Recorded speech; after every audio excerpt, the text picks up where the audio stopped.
충신 포럼에서 운영하는 유튜브 단소리 쓴소리입니다. 다시 그 이동환 변호사님을 모시고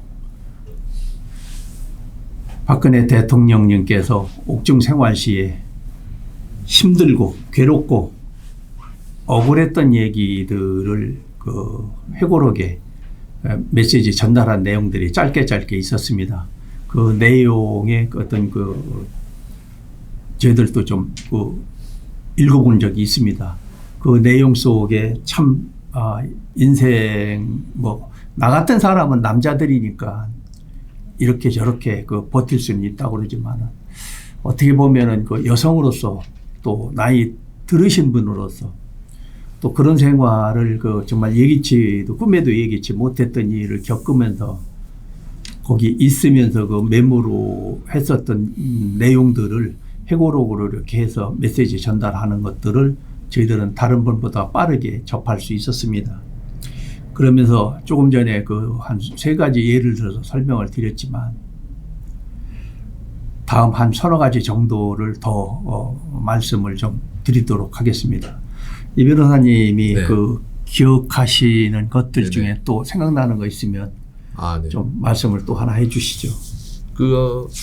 조금 전에는 먹는 거 말씀드렸잖아요. 예. 이제는 입는 거. 구치소의 방이 굉장히 추워가지고 고생을 하셨다는 얘기 또 봤어요. 예. 지금 말씀 들어보니까 박근혜 대통령께서 저하고 약간 체질이 비슷하시더라고요. 본인은 여름에는 잘 견디는데 더운 거는 잘 견딘다. 근데 겨울에 추운 거는 도저히 못 견디는 스타일이다. 체질상. 이렇게 또 허리허리 하신 분들이 보통 그렇거든요. 예. 근데 저도 이제 겉으로 알기로는 구치소나 이 교도소에는 여름에 굉장히 뜨거워가지고 견디기 힘들고 겨울에는 그나마 난방이 잘 돼가지고 겨울이 좀 낫다 이렇게만 알고 있었거든요.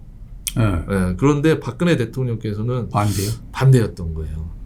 여름에는 그나마 그래도 견딜만 한데 겨울에 그렇게 춥더라. 특히나 이 사람들이 나를 복도 끝에 있는 방으로 배치를 해가지고 그 중에서도 외풍이 그렇게 들어왔다는 거예요. 외풍이 들어와서 너무 추웠다. 그래가지고 뾰족한 방법이 없어서 구치소에서 그 기모로 된 옷을 사 입고 거기다가 또 잠바 하나를 또 걸쳐 입은 상태로 견뎠고 목에는 뭐를 했냐 수건 같은 걸로 그냥 목도리 대신 수건으로 싸매고 그냥 견디셨다는 거. 이거 너무하지 않습니까 이거? 잘 때는 물론 양말 신은 채로 자야만 했다. 너무 추워가지고 자다가 이제 추워서 깼다.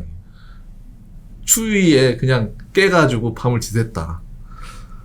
이게 얼마나 이게 비참합니까 이거? 이거는 고문을 받는 거랑 거의 마찬가지로 보는데 샤워 같은 것도 따뜻한 물은 나오지만은 그 샤워하는 장소가 난방이 전혀 안 돼가지고 아주 그냥 쌀쌀한 그 샤워실에서 빨리 그 몸만 헹구고 들어와서 빨리 이렇게 들어왔다는 얘기예요. 그림이 가네요. 예. 아까 말씀드렸지만은 소련의 포로 수용소와 비슷한 생활을 하시지 않았나. 그런 지경에까지 맨 밑바닥의 생활을 하신 걸로 지금 보여요. 그 얘기 듣고선 어쩜 이럴 수가 있나 이 대한민국이 그런 생각이 들더라고요. 이 변호사님은 네. 이제 의뢰인들하고 네네. 이제 이러저런 환경을 이제 골고루 이렇게 거치겠지만 네네. 예를 들어서 이제 구치소나 교도소에 접견을 갈 때 네네. 이제 접견 장소가 정해져 있잖아요. 네네. 그런데 이제 솔직한 얘기로 그들이 생활하는 교도소 먹고 자고 하는 공간은 못 가보셨을 거 아니에요. 그렇죠. 그리고 네. 더군다나 우리 그 박근혜 대통령님은 독방을 주고 네네. 그다음에 적은 방에 이제 그 혼자서 거기서 의식주가 다 해결하도록 이렇게 해주신 네. 거 아니겠어요? 네네. 그런데다가 이제 그 추위를 못 견디시는 양반이 네네. 그것도 중간 방에 있으면은 여기저기서 외품을 막아주지만 네네. 그것도 끝방에 가 있으니 그렇죠.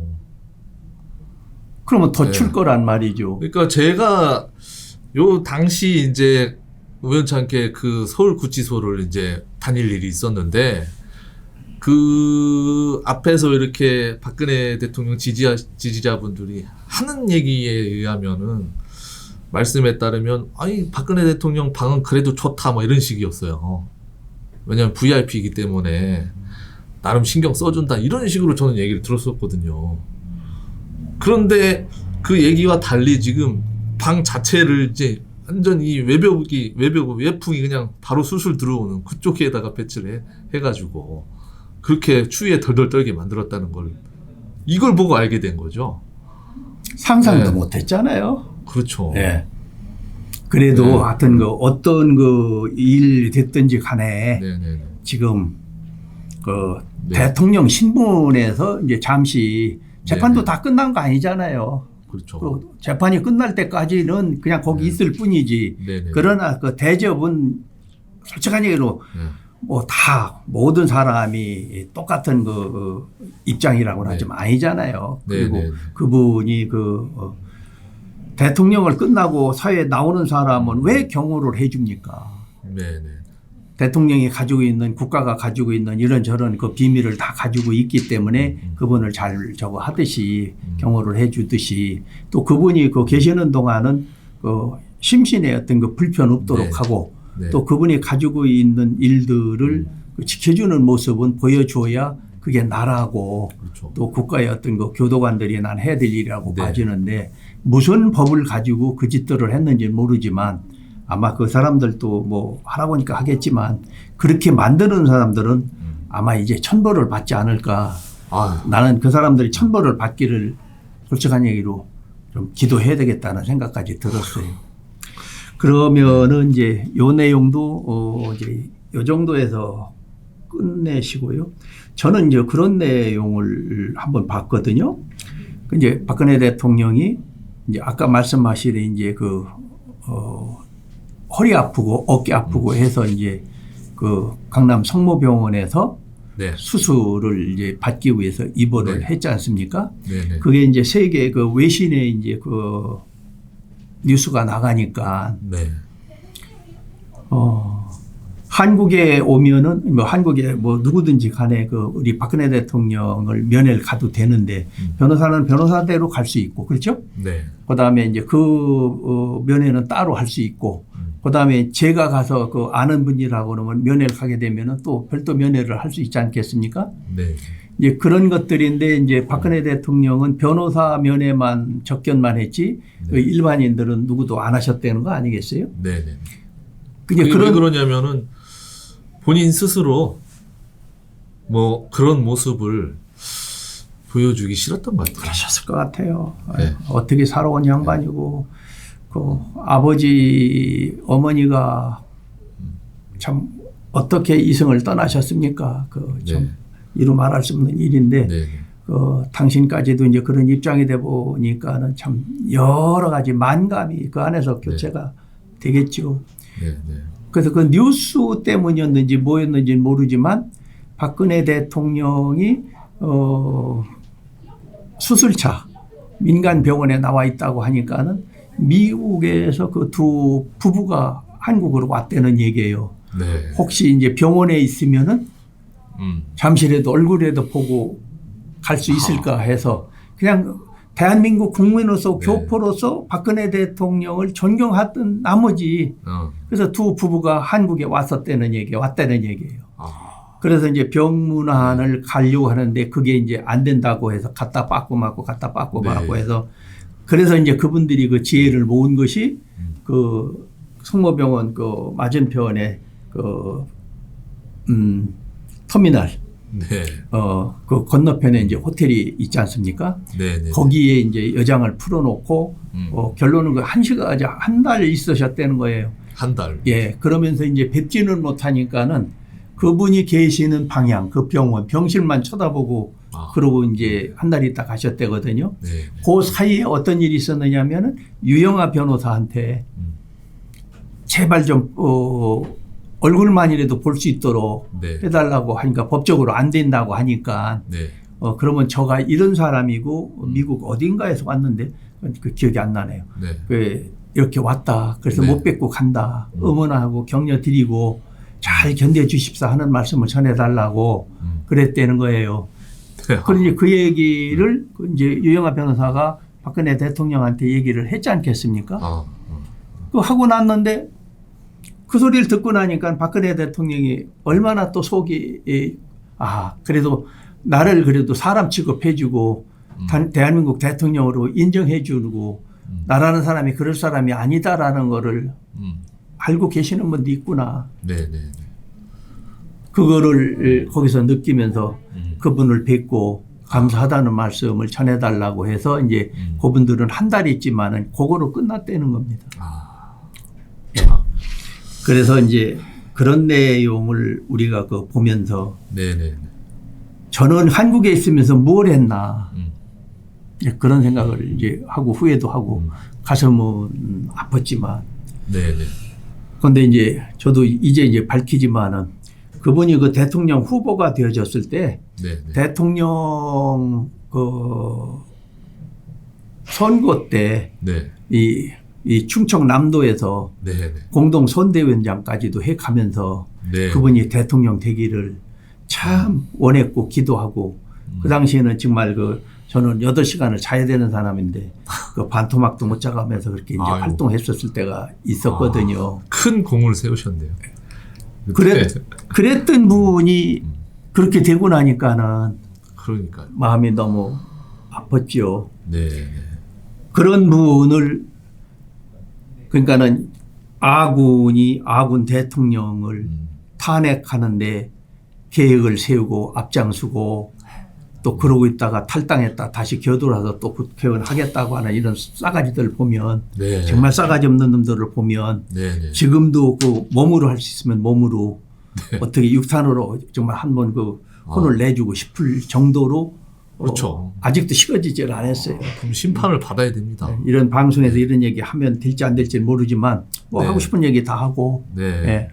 이제 그렇다 하는 말씀을 저는 그런 사람들이 있었던 반면에 예. 그런 배신자들이 수두룩했잖아요. 예. 그 반면에 대통령께서 말씀하시는 게 이제 나를 이렇게 따랐던 참모들이 나를 보기 위해서 병원으로 이렇게 찾아왔다는 얘기 아닙니까? 그 예. 세 분이 있으신데 서상기 수석하고 그 허원재 전 수석하고 또 참모들이었고 그다음에 농림부 장관 또 한 분 이렇게 세 분이 그 한 번도 빠짐없이 박 대통령 재판을 이렇게 참관하신 거예요. 예. 하셨는데 그때도 이제 병원에 계실 틈을 타가지고 그 세 분이 유영아 변호사에게 요청을 드린 거죠. 대통령 한 번만 뵙게 해달라. 외국서 오신 분하고 똑같은 스타일이네. 이분들은 참모들이니까 제발 한 번만 뵙게 해달라. 근데 안 되잖아요. 병원 방침상. 그리고 교도 관리 규정상 안 되니까. 교도관들이 감시하고 있다며. 그러면은 우리는 그 병원 대통령 계시는 병실이 보이는 곳을 저희가 보고 있을 테니 거기서 대통령께서 되시면은 우리를 이렇게 보는 걸로 하자 이렇게 됐다는 거예요. 그렇게 약속이 되셨구나. 전달했구나. 그래가지고 대통령께서 이렇게 병실에서 이렇게 내려다 봤다는 얘기죠. 그리고 이 세 분도 이렇게 대통령을 올려다 보면서 그 위로의 마음을 전하고 그렇게 아니 이게 무슨 그런 광경이 저는 이게 대체 이게 대명천지에 그리고 훌륭하신 분들이 왜 그런 일을 겪어야 되는지 도저히 이해를 할 수 없더라고요. 예. 그 참 짠한 스토리가 그 회고록에 담겨 있었습니다. 참. 이 변호사님, 네네. 오늘은 여기까지만 하시죠. 네네. 더 이상 그 깊이 들어가면 네. 저희들이 너무 그 힘들고 서글퍼질 것 같아요. 네네. 예, 그래서 오늘은 여기까지만 하고 네. 다음 편에 저희들이 그 못했던 일들을 네네. 또 이렇게 준비를 해서 네. 그 동안에는 그 중앙일보에서 연재로 해서 해고록을 네. 통해서 저희들이 이제 네. 그 요점을 통해서 이렇게 좀 봤지만 네네. 이제는 이제 책이 곧 나오지 않겠습니까? 네네. 이미 나와 있죠. 그런데 네. 이제 그거를 이제 구매를 해서 네. 그동안에 요점만 본 것을 내용을 좀 깊숙이 보고 네. 거기서 그 발췌를 해서 네. 그 내용을 가지고 네.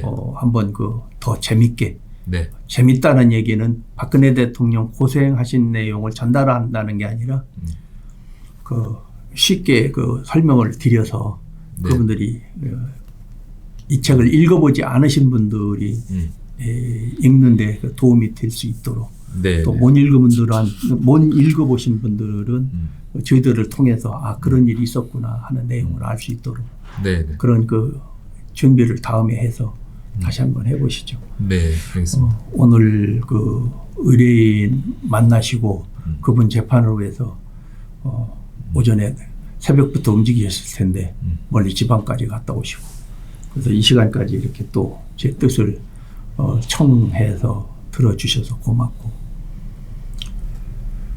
앞으로는 이 서글프지만 서글픈 대로 네. 이 내용을 전달하는 시간을 갖도록 하고요. 네네. 오늘은 여기서 정리하는 걸로 하겠습니다. 알겠습니다. 고맙습니다. 감사합니다. 구독자님과 시청자분들께 감사의 말씀을 드립니다. 저희들은 이제 그 박근혜 대통령 옥중 시에 겪었던 일, 또 옥중에서 힘들고 어렵고 고통스러웠던 일들을 회고록을 통해서 요점을 읽어본 적은 있습니다. 그런데 이번에 그 내용을 가지고 저서를 하셨더라고요. 그 제목은 어둠을 지나 미래로라고 하는 제목을 가지고 저서를 하셨습니다. 지금 서점에서 시판을 하고 있는 것으로 알고 있습니다. 저도 이 방송이 끝나고 나면은 서점에 가서 구매를 하고 그 내용을 좀 편편을 읽어보고 그 내용을 가지고 또 한번 그 방송을 한 차례나 두 차례 더 필요하다면 세 차례까지 이렇게 할 수 있도록 그렇게 준비를 하겠습니다. 이 방송을 하는 동안에 좀 저도 울컥한 마음에서 두서없이 전달해 드렸습니다. 그 부분은 잘 양해해 주시면서 들어주시기를 간절히 부탁을 드리고 오늘은 여기서 정리하도록 하겠습니다. 고맙습니다.